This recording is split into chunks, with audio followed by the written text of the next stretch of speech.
Je donne maintenant la parole à son Excellence M. Ali Bongo Ondimba, président du Gabon.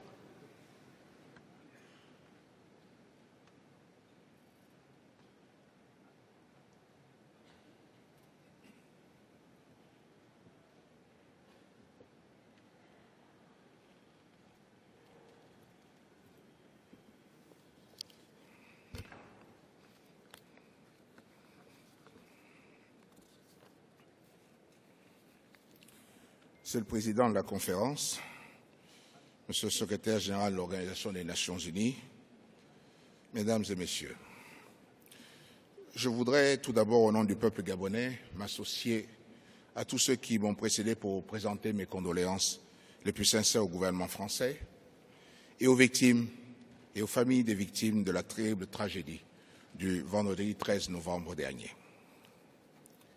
Mesdames et Messieurs, comme je m'y suis engagé à Copenhague, je réaffirme la volonté du Gabon d'agir de concert avec la communauté des nations pour limiter le réchauffement à 2 degrés.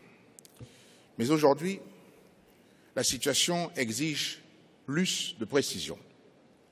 Mon pays prendra toute sa part du fardeau de l'atténuation en réduisant de moitié ses émissions à l'horizon 2025.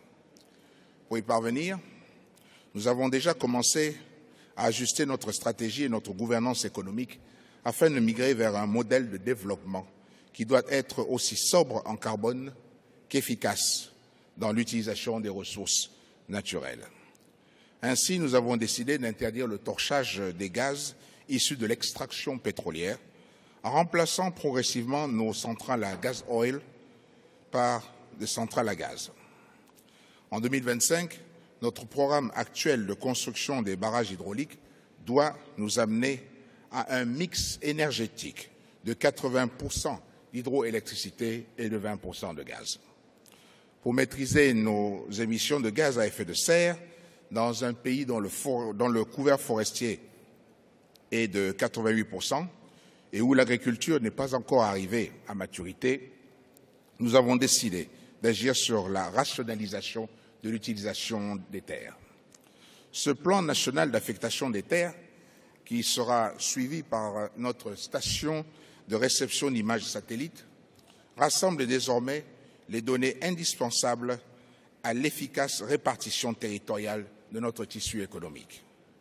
De même que la loi d'orientation de développement durable garantira la cohérence de nos actions. Notre forêt sera gérée dans le respect de nos engagements en faveur du climat, mais aussi de la préservation de la biodiversité. C'est la réponse promise par le Gabon face à l'épineuse question de la déforestation et de la dégradation des forêts. Mesdames et Messieurs, l'heure n'est plus au débat entre le juste et l'injuste. Tout le monde doit faire partie de la solution. Pour ce faire, les pays industrialisés doivent accentuer leur action en faveur des pays du Sud par le transfert de technologies à des coûts soutenables dans les domaines de l'agriculture, de la foresterie et des énergies propres. C'est le prix d'une responsabilité partagée pour ne pas rompre la confiance et la solidarité et parvenir à un accord universel aussi engagé que possible, sans lesquels nos discours resteront vains.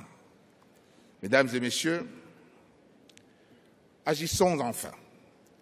Agissons pour ne pas être responsables de ce que nous pouvons encore éviter. Sinon, le jugement de l'histoire sera sévère. Je vous remercie.